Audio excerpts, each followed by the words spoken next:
The Adventures of Huckleberry Finn by Mark Twain. Chapter 3.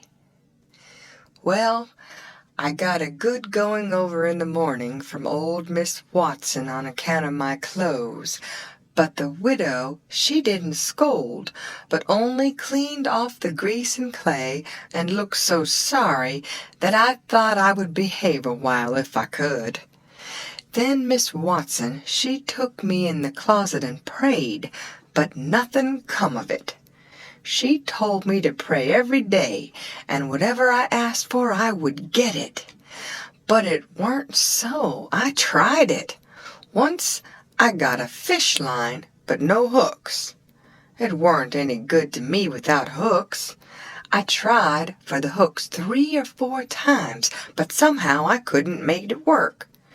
By and by, one day, I asked Miss Watson to try for me, but she said I was a fool. She never told me why, and I couldn't make it out no way. I sat down one time back in the woods and had a long think about it. I says to myself, if a body can get anything they pray for, why don't Deacon Wynn get back the money he lost on pork? Why can't the widow get back her silver snuff box that was stole? Why can't Miss Watson fatten up? No, says I to myself, there ain't nothing in it. I went and told the widow about it, and she said the thing a body could get by praying for it was spiritual gifts. This was too many for me. But she told me what she meant. I must help other people and do everything I could for other people and look out for them all the time and never think about myself. This was including Miss Watson as I took it. I went out in the woods and turned it over in my mind a long time, but I couldn't see no advantage about it except for the other people. So at last I reckoned I wouldn't worry about it any more, but just let it go. Sometimes the widow would take me one side and talk about Providence in a way to make a body's mouth water, but maybe next day Miss Watson would take hold and knock it all down again.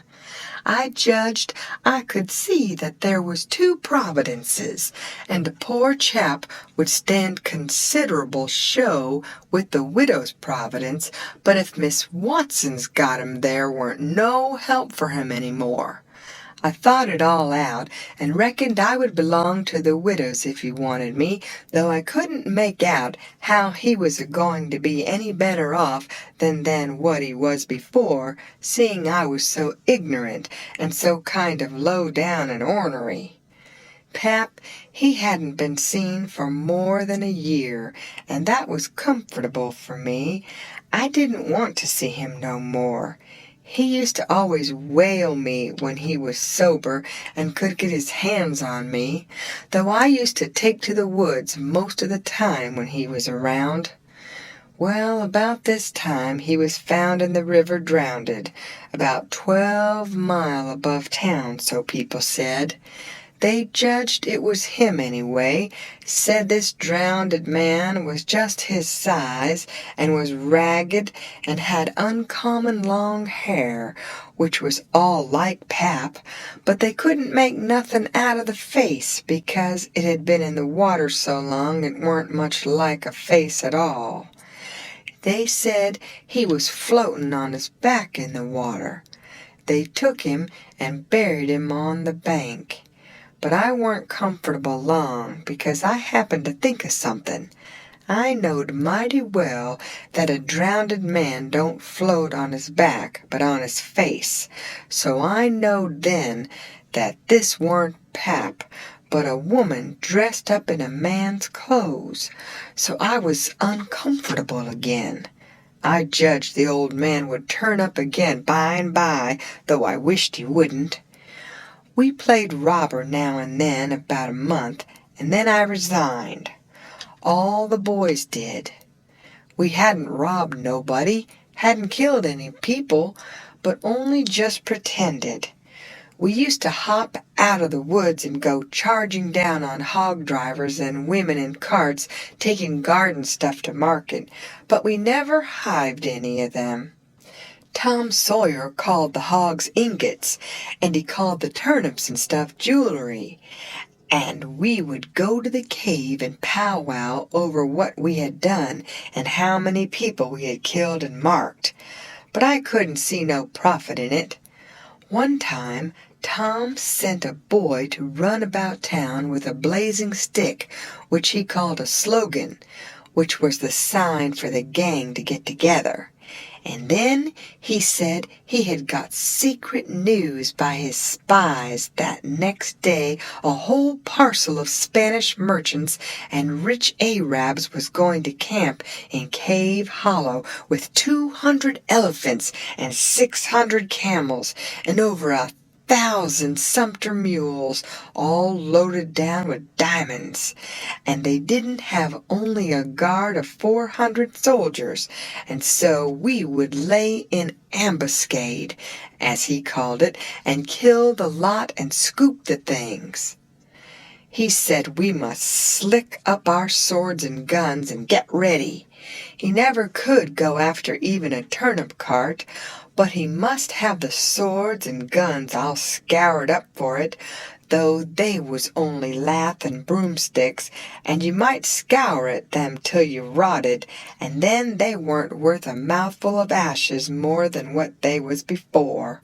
I didn't believe we could lick such a crowd of Spaniards and Arabs, but I wanted to see the camels and elephants, so I was on hand next day, Saturday, in the ambuscade, and when we got the word we rushed out of the woods and down the hill. But there weren't no Spaniards and Arabs, and there weren't no camels nor no elephants. It weren't anything but a Sunday school picnic, and only a primer class at that. We busted it up and chased the children up the hollow, but we never got anything but some doughnuts and jam, though Ben Rogers got a rag doll, and Joe Harper got a hymn book and a tract, and then the teacher charged in and made us drop everything and cut. I didn't see no diamonds, and I told Tom Sawyer so.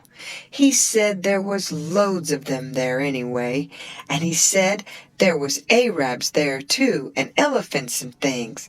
I said, why couldn't we see 'em then? He said if I weren't so ignorant, but had read a book called Don Quixote, I would know without asking. He said it was all done by enchantment. He said there was hundreds of soldiers there, and elephants and treasure and so on, but we had enemies, which he called magicians, and they had turned the whole thing into an infant Sunday school, just out of spite. I said, all right, then the thing for us to do was to go for the magicians. Tom Sawyer said I was a numbskull. Why, he said, a magician could call up a lot of genies, and they would hash you up like nothing before you could say Jack Robinson. They are as tall as a tree and as big round as a church. Well, I says, suppose we got some genies to help us. Can't we lick the other crowd then? How you going to get them? I don't know. How do they get them? Why, they rub an old tin lamp or an iron ring, and then the genies come tearing in, with the thunder and lightning a-ripping around, and the smoke a-rolling, and everything they told to do, they up and do it.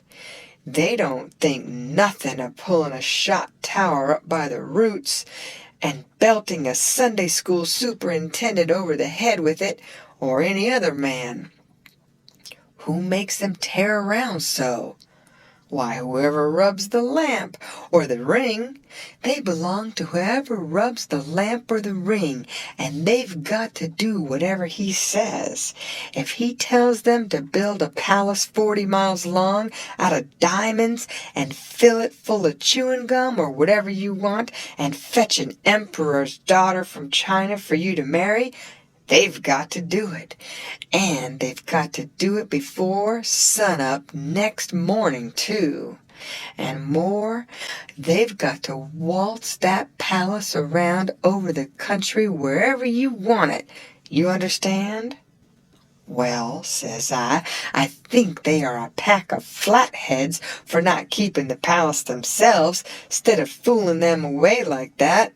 And what's more, if I was one of them, I would see a man in Jericho before I would drop my business and come to him for the rubbing of an old tin lamp. How you talk, Huck Finn. Why, you'd have to come when he rubbed it whether you wanted to or not. What? And I as high as a tree and as big as a church? All right, then, I would come. But I lay I'd make that man climb the highest tree there was in the country. Shucks, it ain't no use to talk to you, Huck Finn. You don't seem to know anything. Somehow perfect saphead. I thought all this over for 2 or 3 days, and then I reckoned I would see if there was anything in it. I got an old tin lamp and an iron ring, and went out in the woods and rubbed till I sweat like an Injun, calculating to build a palace and sell it. But it warn't no use. None of the genies come. So then I judged that all that stuff was only just one of Tom Sawyer's lies. I reckoned he believed in the Arabs and the elephants, but as for me, I think different.